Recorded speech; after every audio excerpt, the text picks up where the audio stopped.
우리 요새 교회 이렇게 다녀보면요, 청년들이 없어요. 멸종 위기예요. 근데 우리 성남제일교회는 이렇게 많은 청년들이 있어서 참 보기 좋고 반갑습니다. 저는 79학번이에요. 제가 학교 다닐 때는 머리 이렇게 기르고, 제가 머리가 길렀어요. 믿으세요? 나팔바지 입고 제가 밴드부에 있었어요. 아마 이 친구보다 한 3배는 잘 쳤을 거예요, 기타를. 저도 다 그럴 때가 있었어요. 근데 그 79년도에 처음으로 이제 그 PC가 나오는데, 컴퓨터 이만한 거, 그때는 뭐 베이직, 포트랜 이런 거를 프로그램을 막 해서 헬로 그러면 헬로 단어 하나만 나온 반응만 막 좋아서 막 환호를 하고 그런 시절이었어요. 근데 인간의 그 지식의 축적의 속도가 엄청나게 빨라진 것 같아요. 지금 오늘날 우리 인간은 너무나도 많은 것을 많이 알고 있어요. 그리고 그 지식의 소유권이 보편화됐어요. 옛날에는 누구만 알고 뭐 누구가 똑똑하고 이랬는데, 이제는 그 SNS를 통해서 또 이제 뭐 양자 컴퓨터 시대가 왔으니까 모든 것을 누구나 알 수 있는 지식의 축적이 엄청나게 광대해지고 또 깊어졌어요. 아는 게 너무 많아요. 그런데 여러분들, 모기가 세상을 얼마만큼 알 수 있을까요? 힘들어요? 모기만큼 알 수 있어요. 그래서 강아지가 세상을 얼마만큼 알 수 있을까요? 강아지만큼. 원숭이는 세상을 얼마만큼 알 수 있을까요? 원숭이만큼. 그러면 사람은 세상을 얼마만큼 알 수 있을까요? 여기서 이제 문제가 생기는데, 우리는 사람은 다 알 수 있다라고 생각해요. 이게 큰 착각인데, 사람도 사람만큼 세상을 알 수밖에 없어요. 오늘날 우리가 이제 이 어떤 거시적인 그 현실에서 이제 원자 세계로 가서 더 좁혀져서 이제 양자 세계로 가죠. 이 양자역학 속에 그 세계로 들어가서 전에는 알 수 없었던 작은 우주를 우리가 발견하고, 사실 아는 것들이 엄청 많은데, 그럼에도 불구하고 우리가 아는 것은 굉장히 한정적이에요. 근데 어쨌든 간에 해 아래 존재하는 모든 생물체 가운데 가장 많은 것을 알고 있는 것이 우리 인간이에요. 그죠? 부정할 수 없어요. 물론 그 우주의 어떤 그 무한정적인 그 세계를 생각해 보면 우리가 아는 거 별거 아니지만, 근데 아무리 똑똑해도요, 스스로 알 수 없는 게 하나가 있어요. 하나님이 그렇게 만드셨어요, 우리를. 그게 뭐냐면, 내가 나를 알 수 없어요. 우리는 타인에 대해서 많은 것을 알고 있어요. 자연에 대해서도 과학적으로 많은 것을 알고 있어요. 그런데 과연 내가 누구인가를, 하나님은 우리를 창조하실 때 내가 누구인가를 알지 못하게 하셨다고 그랬어요. 자, 오늘 거기에 대해서 한번 우리가 살펴보려고 해요. 오늘 주제는 꼭 설교보다 하나의 우리가 주제로 삼고요, 여러분들과 이야기를 나누려고 하는데, 제목은 나는 누구인가요? Who am I? 나는 누군가예요. 자, 나는 세상을 얼마만큼 알 수 있을까요? 나는 나를 얼마만큼 알 수 있을까요? 좀 질문해 봤어요. 먼저 이 질문의 어떤 논지나 담론을 이야기하기 전에 우리가 본질적으로 어떠한 존재인가를 한번 생각해 볼 필요가 있어요. 우리 인간은 항상 두 가지를 고민했어요. 우리가 관계적인 존재인가, 아니면 자율적인 독립적인 존재인가. 이것은 특별히 철학에서 많이 고민해 왔던 것들이죠. 그러니까 디카르트가 cogito ergo sum, I think therefore I am, 나는 생각한다, 고로 존재한다, 이렇게 얘기할 때 무엇을 의미하는 거예요? 나는 생각함으로 존재한다요. 그러니까 자율적 존재라는 거예요.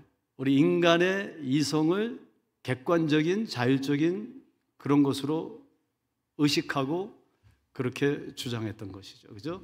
그러니까 나는 스스로 존재하고 스스로 생각할 수 있고 내가 나를 알 수 있고 세상을 객관적으로 볼 수 있고 그런 이성이 우리에게 있다. 이게 아마 포스트 모더니즘에 와서는 좀 생각이 달라지고 있지만 그래도 우리 안에 깊이 뿌리 박혀 있는 것이 나는 내가 스스로 존재할 수 있고 알 수 있다. 이게 다수의 오늘날 포스트 모더니즘을 지나면서 젊은이들이 갖고 있는 생각이에요.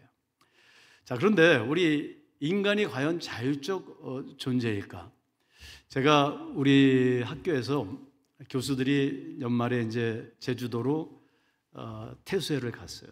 3일을 지내는데 그 가이드가 구경은 잘 안 시켜주고 물건 파는 데만 데리고 다니는 거예요.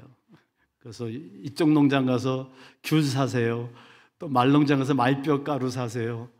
3일을 계속 이렇게 데리고 다니는데 우리는 신학교니까 신학대학원의 교수들의 공통점이 있어요. 돈이 없어요. 그러니까 가서 뭐 사라 그래도요 다 기도만 하고 있는 거예요. 3일이 지났어요. 마지막 날 거기 딱 갔는데 어디를 데려가냐, 우리 버섯 농장을 데려가는 거예요. 그래서 버섯 가루를 파는데 보니까 그 가이드가, 투어 가이드가 화가 났어요. 3일 동안 못 팔아도 이렇게 못 판 적이 없는 거예요. 그죠? 그래가지고 막 버섯 가루를 사라 그러는데 요만한 통에 35만 원이에요. 누가 사요?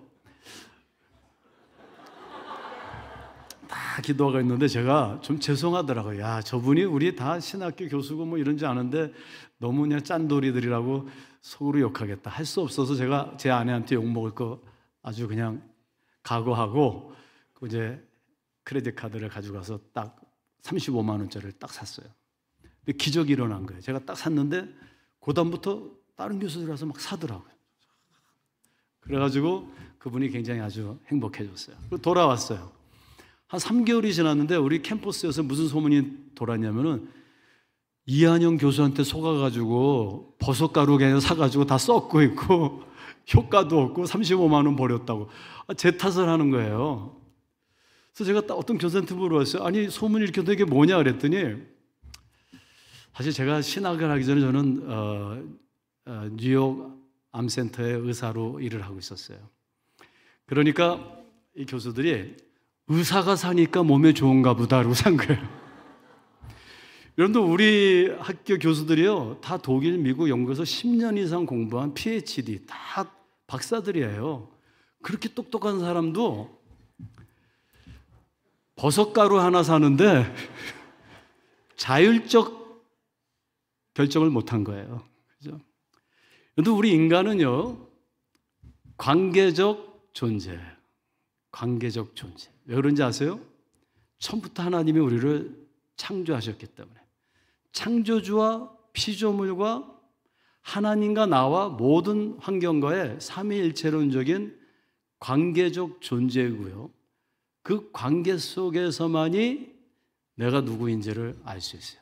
어떤 천재도 스스로 자기가 누구인지 알 수 없어요. 제가 우리 교회 청년들을 데리고 아마존 정글에 갔어요. 저 페루 위쪽이 아마존이 시작하는 정글이에요. 제일 아마존 정글이 깊어요. 에콰도르에 가가지고 키토스에서 그 4,000m를 돌길을 내려가서 숲속을 또 이틀을 가서 배를 타고 또 이러가서 들어갔더니 거기에 인디언들이 다 먹고 살아요. 이렇게.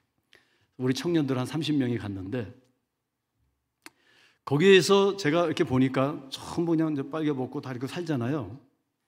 근데 제 안에 제 주머니에 그때 100불이 있었어요. 달러로 100불짜리가. 근데 밤에 이렇게 이제 거긴 그냥 집도 없고 그냥 땅바닥에서 누워서 자는데 갑자기 그런 생각이 들었어요. 이 100불의 가치가 얼마일까? 여러분들 100불의 가치를 아시는 분 계세요? 우리 무지하게 똑똑한데요. 가만히 생각해 보니까 거기서는요 그 100불이 아무 가치가 없어요. 이 100불은요 100불의 가치를 알려면은 내 옆에 99불 가진 사람하고 101불 가진 사람이 있어야 돼요. 그래서 그 관계 속에서만이 우리가 100불의 가치를 아는 거예요. 이게 환율의 원리잖아요. 경제학에서. 그죠? 그러니까 우리는 그 무엇도 스스로 알 수 있는 게 사실 없어요. 우리는 관계 속에서 이것저것을 알게 되는 거예요. 제가 레지던트 때 산부인과, 그 대학병원이니까 산부인과에서 로테이션을 하는데 거기는 뭐 대학병원이니까 밤새도록 아기가 나와요. 그냥 여기 가서 애 받고 저기 가서 애 받고 그러는데 여러 군데가 터져 있어요. 저도 이제 애를 받고 이렇게 꼬매고 있는데 저쪽에서 이제 심심하니까 어떤 간호원이 그래요. 아기가 나와가지고 우는데 저게 세상에 태어나서 무슨 말을 하는 건데 그거 한번 통역을 해보세요. 그러니까 밤새도록 일하면서 힘드니까 이제 간호원이 조크를 이렇게 얘기한 거야. Let's translate 하자고 뭐 그러자고. 그러니까 저쪽에는 간호원이 걔가 춥다 그러는 거야. 막 그러는 거야. Baby saying she's cold. 뭐 이러니까 이쪽에서는 아니야 그 아기가 지금 너무 눈이 부시다는 거야. 막 그래요. 저는 듣고만 있었어요. 근데 어떤 간호원이요. 그 애가 지금 이렇게 얘기하는 거야. 나 혼자 못 살아. 나 혼자 못 살아. 그러는 거래요. 우리는요, 관계적 존재예요.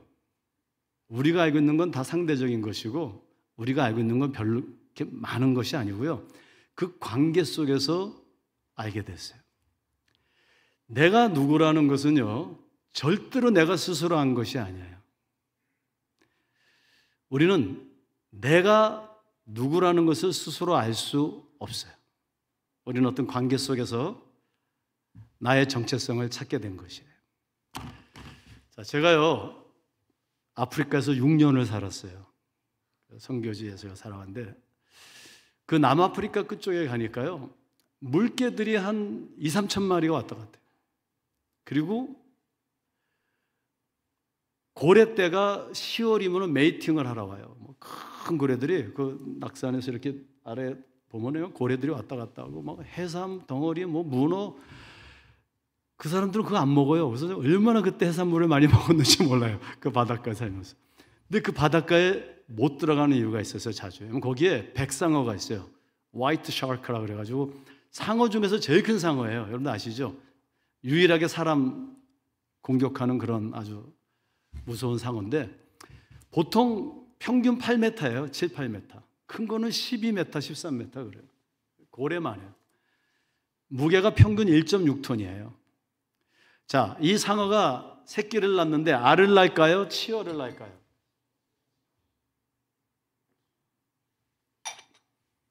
전 몰랐는데 제가 이렇게 낚시질 하다가 조그만 상어를 잡았는데 배에서 치어가 막 나오더라고요.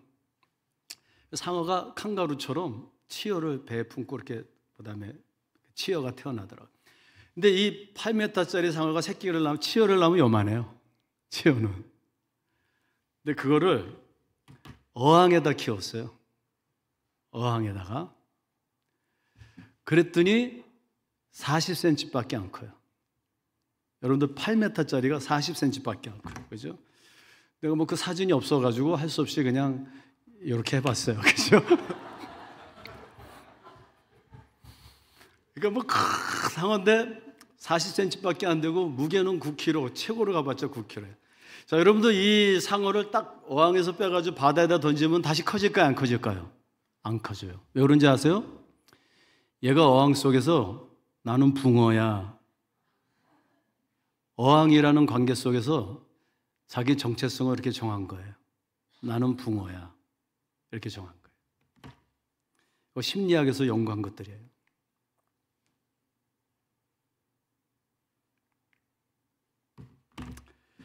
여러분들 우리는 이 세상에 태어나서 우리는 자율적인 존재라고 생각해요. 뭐 하나님이 어디 있어? 뭐 그냥 뭐 살다 죽으면 되고 나는 스스로 생각할 수 있고 내가 결정할 수 있고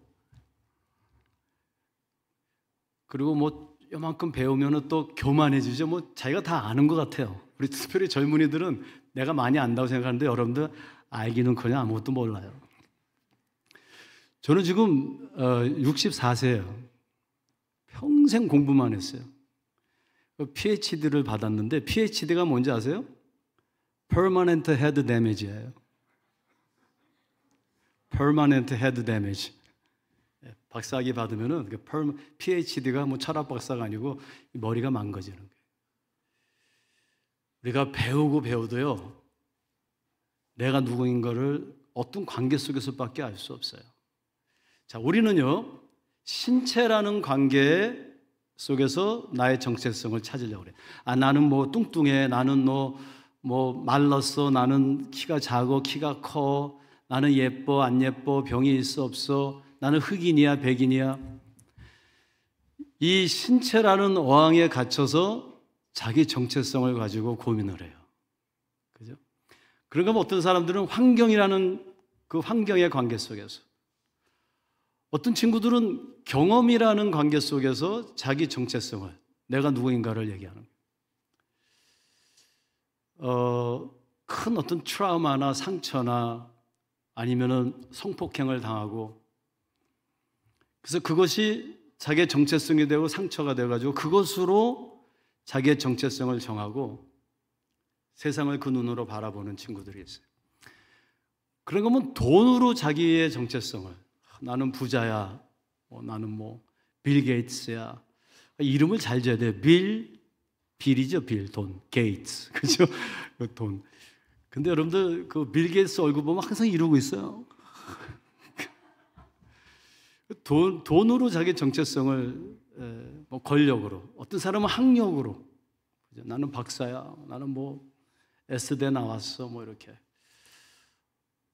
이러한 다양한 어항 속에서 우리는 나는 붕어야 이러고 살아갈 수 있다라는 거예요. 여러분들 저게 뭐냐면요, 노던 파이크 피쉬라고 미국에는 많아요. 참꼬치예요. 민물고기인데 민물이 바다로 나가는 쪽에도 살아요. 근데 저게 뭐로 유명하냐면, 민물고기인데 자그마치 1m가 넘어요. 근데 얘가 뭐로 유명하냐면, 이 참꼬치는요, 먹성이 좋은 생선이에요. 그래가지고 그냥 잡어만 보이면 그냥 뭐든지 먹어요. 그러니까 이런 거 잘못 한국에 들여와가지고 남한강에다 던지면 그냥 우리 멸종 다 되는 거예요. 그런데요, 여러분들 아마 이 얘기 대학교에서 공부하시는 분들도 계실 거예요. 참꼬치 증후군이라는 게 있어요. 그죠? 노던 파이크 신드롬. 노던 파이크 신드롬. 이게 뭐예요? 큰 어항 수영장에다가 가운데다가 유리벽을 하나 딱 만들어요. 유리벽을. 그러니까 그리고 이쪽에다는 참꼬치를 갖다 놓고 이쪽에다는 자보를 갖다 놨어요. 그러니까 참꼬치가 자보를 보고 그걸 먹으려고 막 달려가다가 어디에 부딪혀요? 유리벽에 딱 부딪혔어요. 저도 그동안 많이 부딪혀서 이게 빠진 거예요. 그죠? 3일을 놔둬요, 3일. 그럼 이놈이요, 그냥 가서 부딪히고, 가서 부딪히고, 가서 부딪히고, 가서 부딪히다가 3일이 딱 지나면요, 가만히 있어요. 그 다음에 유리벽을 딱 올려요. 그래가지고 잡어가 입으로 이렇게 지나가요. 참꼬치가 잡아 먹을까요? 안 잡아 먹을까요? 안 잡아 먹어요. 굶어 죽어요. 이게 심리학에서 얘기하는 노던 파이크 신드롬, 참꼬치 증후군이에요. 우리는 세상을 살아가면서 뭐 열심히 공부하다 딱 부딪히고, 되게 나는 수학 못해 이렇게 하는 사람들은, 여러분 수학은 공부하면 되는 거예요. 못해 하는 사람은요, 뭔가 부딪힌 거예요. 어렸을 때 남자가 싫어, 뭔가 부딪힌 거예요. 여자가 싫어, 뭔가 부딪힌 거예요. 어딘가에 부딪혔어요. 우리는 세상을 살면서 돈에 부딪히고, 권력에 부딪히고, 관계에 부딪히고, 부모 자식 간의 관계에서 뭔가에 부딪히고, 우리 그 관계 속에서 마귀가 이렇게 딱 보이지 않는 투명의 유리벽을 갖다 놓고 부딪히게 하는, 우리는 그 부딪힘에 의해서 정체성을, 나는 자보를 먹을 수 없는 놈이야, 나는 안 돼, 나는 이렇게밖에 살 수 없어. 제가 알고 있는, 저는 많은 젊은이들하고 이렇게 지내요. 뭐 대학교에서 제가 교수로 있으니까 항상 20대들하고 지내요. 그럼 많이 카운셀링도 이렇게 해보는데, 특별히 여학생들 중에는 그 어떤 성추행을 당하고 폭행당한 그 여학생들이 그 상처로, 그 부딪힘으로 세상을 다 부정적으로 보게 돼요. 나는 상처를 입은 사람이야. 그래서 그거를 치유를 못해요. 그게 정체성이 돼버려요. 부모하고 부딪힌 거, 친구하고 부딪힌 거, 돈하고. 그러니까 교회에서도 신앙생활 열심히 하다가 뭔가 부딪혀요. 그러면은 하나님이 내 앞에 나타나셔도 하나님은 없어. 이럴 수밖에 없어요. 이게 우리 인간의 정체성이에요. 여러분들, 우리는 많은 것을 알고 있다고 생각하지만 첫째는 성경 말씀에 의하면 그죠? 우리는 자율적인 존재가 아니라 하나님이 창조하신 피조물이야. 관계적 존재. 두 번째는 우리는 많은 것을 알고 있지만 사실 많은 것을 알고 있지 못해요. 그건 교만이에요. 근데 분명한 것은 내가 나를 스스로 알 수 없어요. 세 번째는 내가 알고 있는 나는 내가 아닐 가능성이 99%예요. 내가 알고 있는 나. 여러분들 바로크 시대나 르네상스 시대의 그림을 가서 보세요. 유럽 가서 박물관 가서 보세요. 그때는 뚱뚱한 여인이 미녀예요. 그러니까 모든 모델은 뚱뚱한 사람을 갖다 놓고 다 이렇게 그렸어요. 그죠? 근데 요새는 그냥 해골이 미녀예요. 그죠? 이게 우리 인간이 만들어낸 하나의 패턴이고 그릇된 타락한 정체성이에요. 예수를 믿으면 어떻게 될까요? 진리가 너희를 어떻게 해요? 자유케 하리라. 정체성을 찾게 돼요. 정체성을 찾게 돼요. 우리 청년 시절에 우리가 가장 중요한 것은요, 내가 무엇을 공부할까, 무슨 전공을 할까, 그것도 중요하지만요, 가장 중요한 것은 여러분 나이에 빨리 늦기 전에 내가 누구인가를 찾아야 돼요. 정체성을 찾아야 돼요. 저도 인생을 살아보니까 저는 뭐 장사도 해보고 뭐 의사생활도 해보고 제 아내도 내과 의사예요. 또 목사도 해보고 좀 교수도 해보고 그러는데요. 인생 살다 보니까 이거저거 다 살게 돼 있어요. 제 딸이 아빠 나 뭐 할까 네가 알아서 해. 그게 중요한 게 아니고 뭐든지 할 수 있어. 세상에는 살게 돼 있어요. 근데 가장 중요한 게 뭐냐면 빨리 내가 누구인가를 찾는 거예요. 그죠? 내가 누구인가를 찾는 거예요. 자, 그렇다면요, 여러분들께서 하나님의 말씀을 믿는다면은 우리가 하나를 전제해야 돼요. 나는 내 스스로 나를 알 수 없다. 이걸 전제해야 돼요. 나는 PhD건 뭐건 상관없어요. 두 번째는 그렇다면 하나님은 나를 뭐라고 하시는가? 이것을 살펴보는 거예요. 성경은 그러면 우리의 정체성을 어떻게 설명하고 정의해주고 있는가? 그죠? 자, 여러분들, 내가 나를 안다. 이걸 영어로 하면 뭐죠? I know 뭐예요? Me. I know me. I는 뭐예요? 주격이에요. me는요? 목적격이에요. subject하고 object가 있어요. I know me. 말이 돼요, 안 돼요? 잘 생각해 보세요. 내가 나를 안다는 건요, 내가 주격인 동시에 목적격이라는 거예요. 이건 스키조프레니아예요. 이거는 이분법적이라 이 말 자체가 무의미해요. 내가 나를 안다? 내가 동시에 주격이고 동시에 목적격이 된다? 불가능해요. 그러니까 나를 아는 것은 우리가 어떤 철학적으로 또한 뭐 사회학적으로 그다음에 문법적으로도 불가능해요. 대개 우리가 나를 설명할 때는 생물학적으로 설명하는 거예요. 관계에서. 그죠? 뭐 체중, 키, 뭐 외모 이런 거. 아니면 사회학적이나 경제적으로 우리 정체성을 정의하는 거예요. 뭐 사회적 우리 어떤 지위, 그죠? 뭐 권력, 학력, 뭐 이런 것들. 그런가 하면 역사 문화적이에요. 그죠? 여러분들, 특별히 인도나 네팔도 심하고 인도 남부 쪽에 가면 더 심하죠. 카스트 제도가 있잖아요. 그러니까 나는 태어날 때부터 바이샤이트리아로 태어났어. 나는 태어날 때부터 브라함으로 태어났어. 카스트 제도를 딱 정해가지고 정체성을 그걸로 세상이 그냥 강요하는 거예요. 나는 태어날 때부터 노예야. 난 태어날 때부터 브라만 귀족으로 태어난 거예요. 인도 교회 가보면요, 교회 안에서도 어느 지역에서 태어났느냐, 브라함으로 태어났느냐, 바이샤트로 어느 카스트에서 태어났느냐, 이거 가지고 다 이렇게 서로 구별을 해요. 이게 인간의 정체성이에요. 자, 이렇게 될 때 어떤 현상이 일어나느냐? 우리가요, 정체성을 관계 속에서 정립하면요, 이 세 가지의 행동 방식을 갖게 돼요. 첫째는요, 자기가 잘난 줄 아는 사람이 있어요. 우월성을 갖고 있고요. 자기애성, 그 우월의식. 사실 그런데 이것은요, 날조된 자아예요.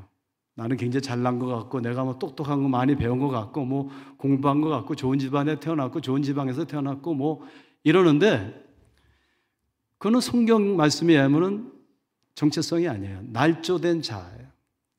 이런 사람들은, 우월성을 가진 사람은 그 우월성을 유지하기 위해서 매일 노력을 해야 돼요. 그것을 유지해. 그래서 인스타그램에다가, 틱톡에다가, 페이스북에다가 자기의 아름다운 모습을 막 포토샵도 하고 막 이렇게 해가지고, 하여튼 이 틱톡이나 우리가 인스타그램에 들어가 보면요, 불행한 청년 한 명도 없어요.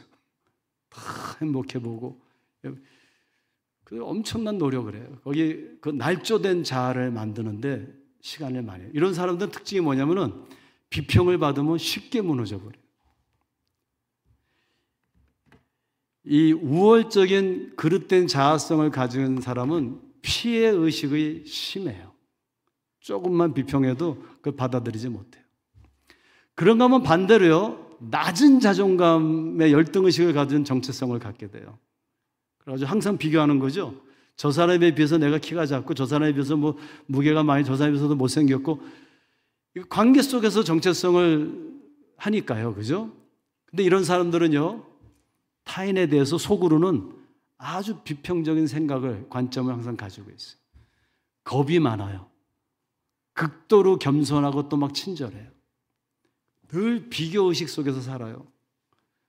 친구와 비교해보고 어느 집과 비교해보고 자유함이 없어요. 짧은 인생 살아가는데 좀 룰랄라 자유롭게 살아야 되는데 예수를 믿어도 이런 열등의식에 잡혀있는 사람, 이런 정체성을 갖게 돼요. 근데 우리가 재밌는 건요, 우리 모두 이걸 왔다 갔다 해요. 그죠? 왜요? 날조된 거니까. 참된 정체성이 아니니까. 그래서 왔다 갔다 하다가 도저히 안 되면은 중독에 빠져요. 슬라이드를 한번 볼까요? 왜냐하면은 이 세상에서의 관계 속에서 우리는 날조된 정체성을 갖고 살아가는데 거기에는 만족이 없어요. 존재의식이 있을 수가 없어요. 삶의 궁극적인 목적이 절대로 있을 수가 없어요. 내가 누군지도 모르는데 남의 것, 세상 것, 자연 많이 알아봤자 뭐예요. 그래서 끝내는요, 그것을 채울 수 있는 게 중독이에요. 이런 결핍증으로 인한 정체성의 결핍증이라고 할 수 있어요. 그래서 우리는 게임에 중독되고, 어떤 사람은 관계에 중독되고, 어떤 사람은 술에 중독되고, 포르노에 중독되고, 권력에, 돈에, 요새는 뭐 종교도 중독이 돼요. 종교, 사이비 종교에 중독되고, 요새는 마약이죠. 전 세계적으로 마약에 더 이상 자기 정체성, 내가 갖고 있는 이 트라우마의 정체성을 그 무엇으로도 고칠 수 없기 때문에 그 numbness, 그걸 그냥 차단하는 방법은 마약밖에 없어요. 술, 마약 이렇게. 여러분도 아시죠? 미국이나 유럽에는 지금 마약이 합법화돼 가지고, 제 딸이 시애틀에 사는데 거기는 뭐 정말 몇 블럭 가면 마약 파는데 다 합법화됐어요. 근데 며칠 마리후아나 대마초만 사다가 청소년들 70~80%가 지금 대마초를 하는데 대마초에서 절대로 안 끝나요. 코케인으로 가고, 펜타닐로 가고, 메타돈으로 가고. 우리 한국 하수도에서 이번에 조사했죠. 하수도물 조사해 보니까 그 안에 마약 용량 측정했죠. 대한민국에 지금 마약하는 사람이 250만 명이에요. 옛날에 비하면요, 제가 어렸을 때는 학교 가는 게 기뻤어요. 왜? 학교 가면 일주일에 한 번 요만한 식빵을 줬어요. 그거 빵 하나 먹으려고 얼마나 그날이 기다리잖아요. 옛날에 비하면 여러분들 얼마나 우리가 풍요로운 삶을 살고 있는데, 또 얼마나 아는 것이 많고, 우리 대한민국 뭐 지식대회 나가면 다 1등이죠. 근데 그 결과는요, 자살률 세계 1위, 마약, 지금 미국보다 더 심각해요. 한국은 지하로 막 퍼지기 때문에 쉽게. 그죠? 제가 대학 다닐 때 제 친구들 다 마약하고 그랬어요. 제 룸메이트들이, 외국 아이들, 법대생, 의대생, 지금 다 망했어요. 그리고 제가 뉴욕 병원에서 일할 때는 서브에서 내려가지고 2블럭 걸어가는데 아침 출근할 때 퇴근할 때마다 마약 장사들이 한 2-3명씩 달려붙어요. Hey, crack, $5 man? 뭐 이러면서 크랙을 5불이면 사세요. 요새 3불이면 사요. 이게 여기에 문제가 뭘까요? 정체성의 문제라고 볼 수 있어요. 정체성의 문제. 자, 우리가 예수를 믿고 무엇을 회복해야 될까? 그죠? 예수 믿고 복을 받는데 건강해지고 돈을 벌고 좋은 학교 가고 뭐 그런 것도 다 하나님께 우리가 예수를 믿고 기도하고 그 주제예요. 그런데 예수를 믿고 제일 먼저 우리가 찾아야 되는 것은요, 하나님께서 창조하신 원래 인간의 정체성이에요. 그래서 우리가 한번 찾아봐야 되는 거예요.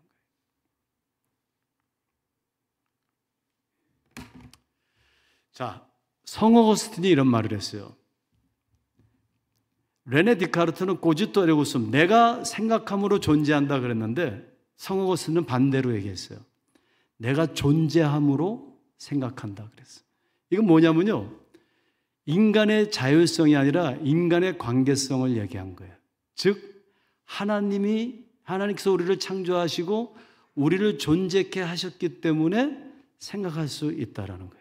이게 어거스틴의 이야기예요. 근데 어거스틴의 고백록을 읽어보면 그가 아주 중요한 것을 얘기해요. 우리 인간은 2가지로 성경은 얘기하고 있어요. 우리 인간이 무엇이냐? 첫째는요, 죄인이다 그랬어요. 죄인이다. 2번째는요, 하나님의 형상이다. 굉장히 대조적인 건데요. 자, 그러니까 하나님의 형상이라는 건 뭐냐면 하나님께서 우리를 피조물로 창조하시고 피조물로 존재케 하셨다는 거예요. 근데 하나님의 형상으로 창조했다는 거예요. 즉 하나님이 나의 형상이라는 거예요. 그러니까 거울을 보는 것 같이 내가 나를 스스로 알 수 있는 게 아니라 하나님의 형상이기 때문에 하나님을 알 때 나를 알 수 있고 나를 아는 것은 하나님을 아는 것이다. 이렇게 얘기했어요. 어거스틴이 아주 중요한 이야기를 한 거예요. 그럼 우리는 누구냐? 우리는 관계적 존재이고 하나님과의 관계 속에서만이 살아갈 수 있는 존재라는 거예요. 따라서 하나님을 알 때 나를 알 수 있고 나를 알 때 하나님을 알 수 있다. 이게 관계적인 신학으로 우리에게 설명을 했어요. 그럼 그 하나님의 형상이라는 정체성은 무엇이냐를 이야기하기 전에 한 가지 짚고 넘어가겠는데, 하나님의 형상을 우리는 죄로 인해서 그것을 상실했다라는 거예요.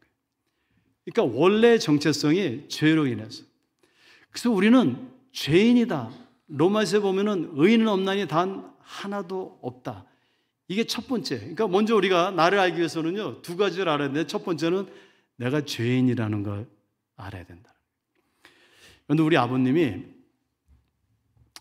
작년에 소천하셨어요. 돌아가셨는데 55년 전에 한국을 떠나셨어요.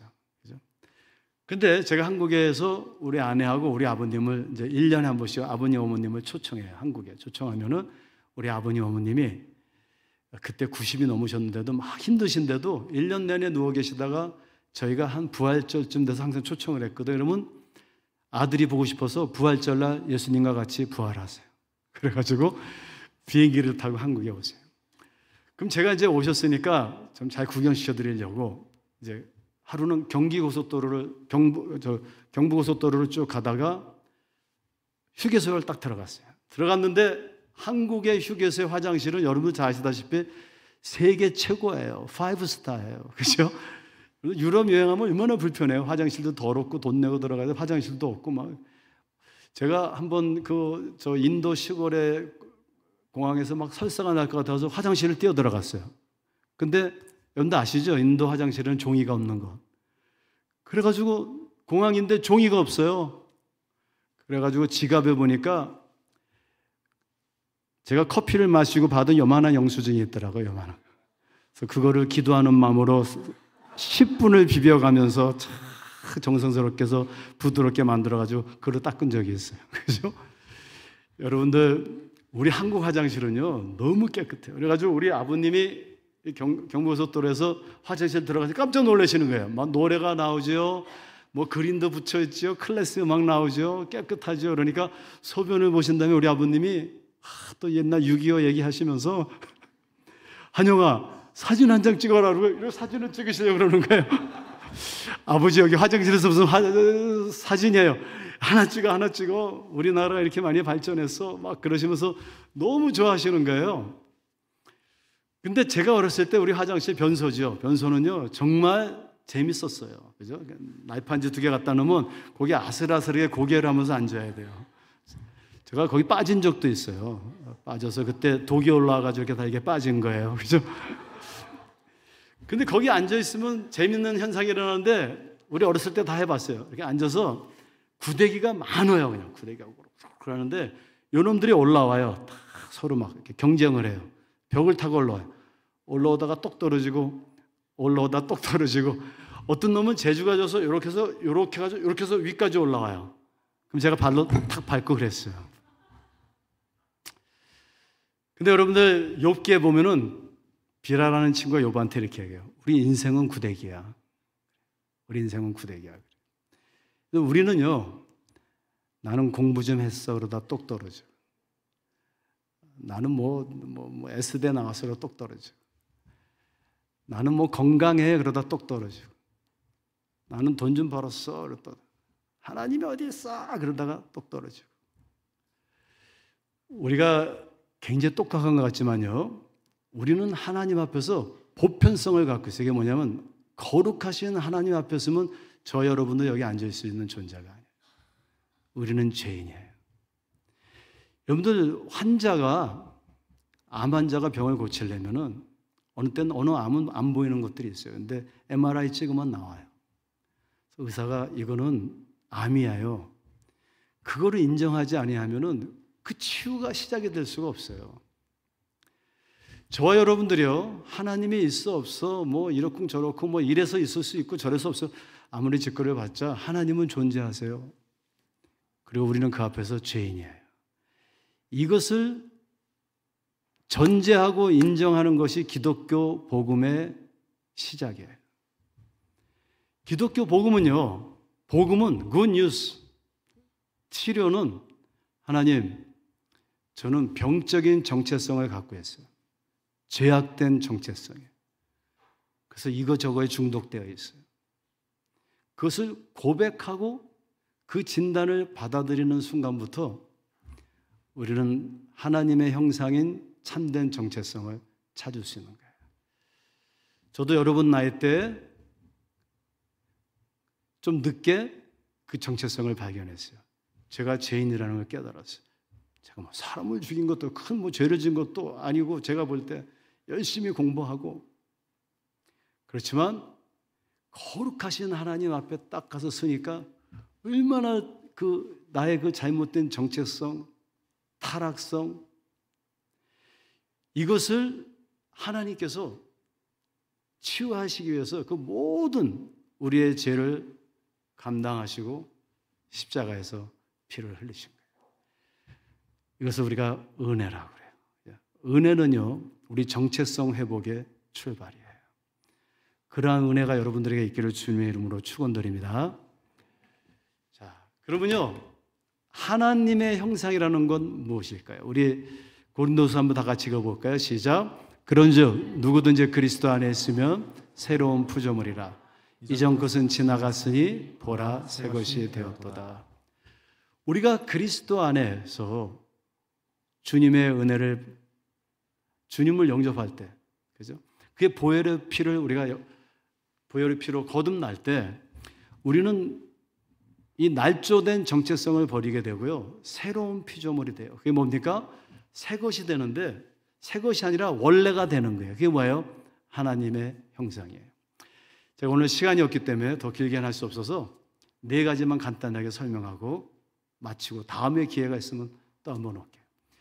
자, 그러면 하나님의 형상이라는 게 무엇일까? 그죠? 내가 하나님의 형상이라는 게 무엇일까? 첫째는요, 하나님의 형상이라는 것은 하나님께서 우리를 창조하실 때 하나님의 속성을 우리에게 부여해 주셨어요.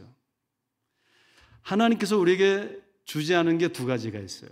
2가지가 있는데 하나는 진리에 대한 주권과 생명에 대한 주권이에요. 우리가 신학적으로 이거는 좀 복잡한 이슈이기 때문에 옆에 어떻든 간에 우리가 스스로 진리를 결정할 수 없고 생명을 결정할 수 없어요. 이게 나머지를 하나님께서 주셨어요. 즉 하나님의 속성을 우리에게 부여해 주셨어요. 왜요? 하나님의 형상으로서 하나님과 소통할 수 있도록. 그죠? 그래서 우리에게 하나님이 갖고 계신 네 가지 attributes, attribute, 속성이라고 하죠. 하나님의 네 가지 속성을 부여했는데 첫 번째 한번 따라해보세요. 영성, spirituality예요. 하나님께서 우리 인간을 만드신 다음에 하나님의 루아, 히브리어로 하나님의 영을 부어주셨어요. 그러니까 우리 정체 속에 뭐가 있냐면 우리는 영적인 존재예요. 어떤 사람들이 신은 없어, 신은 없어 그러면서 막 이렇게 이제 데모를 했어요. 그랬더니 어떤 7살 먹은 아이가 이렇게 그걸 보고 아빠한테 물어보더래요. 아빠, 신이 없는데 왜 저렇게 열래? 그러더래요. 우리 인간은 이 본성에, 본능에 영이 있어요. 그래서 신이 있다 없다를 지금 논쟁하고 있는 거예요. 신이 존재하지 않는다면 우리 본능에 그 논쟁 자체가 있을 수가 없어요. 그죠? 자, 그러니까 우리에게는 하나님께서 영성을 주셨다는 것은 이 영성을 왜 주셨느냐? 영이신 하나님과 소통할 수 있어요. 저와 여러분들은요, 하나님 안 보여. 괜찮아요. 하나님과 소통할 수 있어요. 믿으시기 바라요. 하나님이 그렇게 우리를 창조하셨어요. 그 왜 못하느냐? 왜 못하게? 그 영이 타락했기 때문에. 그죠? 예수를 믿으면 어떻게 될까요? 그 영이 다시 회복되는 거예요. 하나님을 느끼게 돼요. 알게 돼요. 인격적으로 만나게 돼요. 저도 성경이 안 믿어져서 얼마나 성경을 10년 동안 공부했어요. 안 믿으려고 한 게 아니라. 근데 머리로 안 되는 거예요. 나중에 하나님께서 영을 새롭게 해주시니까 인격적인 영이신 하나님을 만나는 거예요. 어떤 사람은 영성 그러면 잘못 알고 있어요. 제가 어느 교회 갔더니 어떤 분이 밤에 금요 집회하는데 기도를 이렇게 하더라고요. 우리는 보통 기도 이렇게 하잖아요. 하도 신기해가지고 얼마나 열심히 하는지 막 끝난 다음에 물어봤어요. 왜 그러시냐 그랬더니 여다 안테나를 꽂고 성령의 주파를 잡는 중이래요. 그 정신병원에 보내야 돼요. 영성이라는 거 막 병나게 하고 기적 이렇게 그게 아니에요. 여러분들 영성을 잘 이해해야 돼요. 영성이라는 것은 하나님과 소통할 수 있는 속성이에요.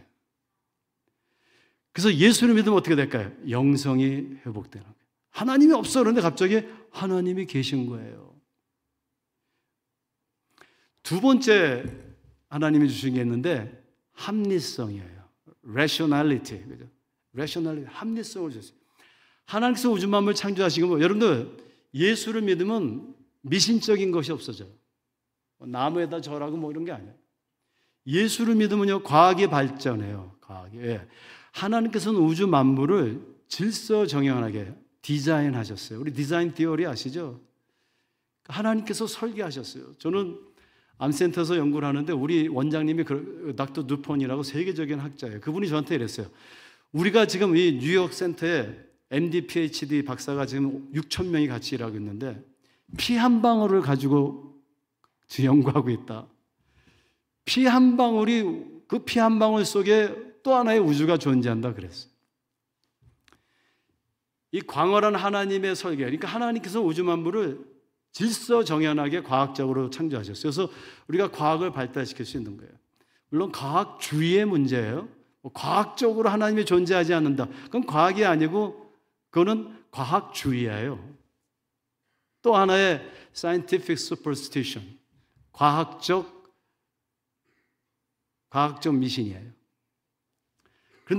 그러나 하나님은 합리적으로 첫째 날, 둘째 날 이걸 다 분석해 보면 아주 과학적인 하나님의 그 질서 세계. 그러니까 예수를 믿으면 어떻게 될까요? 합리적인 사람이 돼요. 나 예수 믿으니까 이제 이러고만 있으면 A 맞을 거야. 빵점 맞아요. 예수를 믿으면 어떻게 돼요? 합리적인 사람이 되는 거예요. 시간을 잘 정돈하고 계획해서 열심히 공부하고 노력한 만큼 되는 것이고 노후 대책을 잘 해야 되고 열심히 공부하고 열심히 일하고 희생하고 남 10시간 잘 때 나는 5시간만 자고 이렇게 하나님께서요 우리에게 보편적인 질서를 만들어 놓으셨어요. 그러니까 예수를 믿게 되면 어떻게 돼요? 합리성이 회복되는 거예요. 세 번째로는요, 도덕성이에요. morality. 하나님께서 내가 거룩하니 너희도 거룩하라. 그러니까요, 우리 예수 믿는 사람은 거룩해야 돼요. 깨끗해야 돼요. 하나님은 똑똑한 사람을 쓰시는 게 아니라 정결한 사람을 쓰세요. 금그릇만 쓰는 게 아니라 깨끗한 그릇을 사용하세요. 그래서 여러분들이 젊었을 때 제일 조심해야 되는 게 뭐냐면 정결이에요. 정결한 삶을 살아야 돼요. 여러분들의 보는 것, 듣는 것, 가는 것 지금 깨끗하게 정리를 잘해야지만 하나님과의 관계 속에서 하나님의 형상이 회복되는 거예요. 마지막으로요, 창의성이에요. 하나님께서는 무에서 유를 창조했어요. 그러니까 우리가 양자역학으로 들어가서 힉스 입자가 있죠. 그죠? 힉스 입자가 뭐예요? 입자를 깨면은 질량이 없는 무에서 유물이 창조되는 것이죠. 수학에도 1이 있으려면 0이 있어야 돼요. 즉 우리 하나님은 무에서 유를 창조하셨어요. 그건 창의성이라고 그래요. 그래서 우리 인간에게 뭐가 있냐면 창의성이 우리가 있어요. 그러니까 기독교 문화가 발전하면은 창의적인 문화로 발전해요. 저희 어머님이 미국에서 남미에서 쭉 사시다 미국 가셨어요. 나이가 드셔서 영어를 못해요. 그러니까 우리 딸 생일날 베이커리에 가서 케이크를 하나 사시는데 그냥 콩글리시로 Give me birthday cake 그러니까 못 알아듣더래요. 그러니까 다시 Give me birthday cake 생일 케이크 주세요. 그런데 그 사람이 못 알아들은 거예요. 거기 생일 케이크가 없었대요. 그러니까 우리 어머님이 저 같으면 실망해가지고 아이고 이거 어떡하지 영어가 안 통하고 이럴 텐데 여러분들 예수를 믿으면요 못 배워도 창의성이 생겨요. 우리 어머님이 그 여자한테 이랬대요. Look 나 봐. Happy birthday to you. 그러니까 birthday cake 그리고 가서 냉장고에서 birthday cake를 꺼내오더래요. 예수를 믿으면 어떻게 될까요? 창의성이 발휘돼요. 창의성.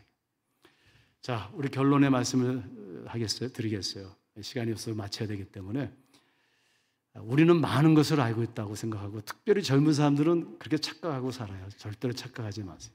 우린 몰라요. 더 모르는 게인데 내가 스스로 나를 알 수 없어요.